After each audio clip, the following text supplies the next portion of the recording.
ఆంధ్రప్రదేశ్ పంచాయతీరాజ్ చట్టం 1994లోని సెక్షన్ 36 అనేది గ్రామ పంచాయతీ ఉద్యోగుల నియామకము, సర్వీస్ నిబంధనలు ఇవన్నీ కూడా భారత రాజ్యాంగంలోని ఆర్టికల్ 309 అధికరణలోని ప్రొవిజన్ కింద జారీ చేయబడే అంశాలుగా తెలియజేయబడుతుంది. ఇవి సెక్షన్ 36లోని 1, 2, 3, 4 సబ్సెక్షన్ అన్నీ కూడా ఈ అంశాలు తెలియజేస్తుంటాయి. అలాగే 36వ సెక్షన్లోనే సబ్సెక్షన్ 5 అనేది ఒక గ్రామ పంచాయతీలోని అధికారులు, ఉద్యోగులంతా ఆ గ్రామ పంచాయతీకి లోబడి పనిచేయవలసి ఉంటుంది, లోబడి ఉంటారు అని స్పష్టంగా చెప్పింది.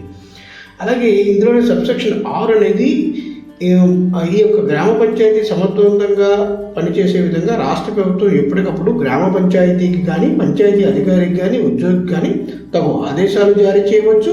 సదరు గ్రామ పంచాయతీ లేక పంచాయతీ అధికారి లేక ఉద్యోగి తప్పనిసరిగా ప్రభుత్వ ఆదేశాలను ఆదేశానుసారం నడుచుకోవాల్సి ఉంటుందంటూ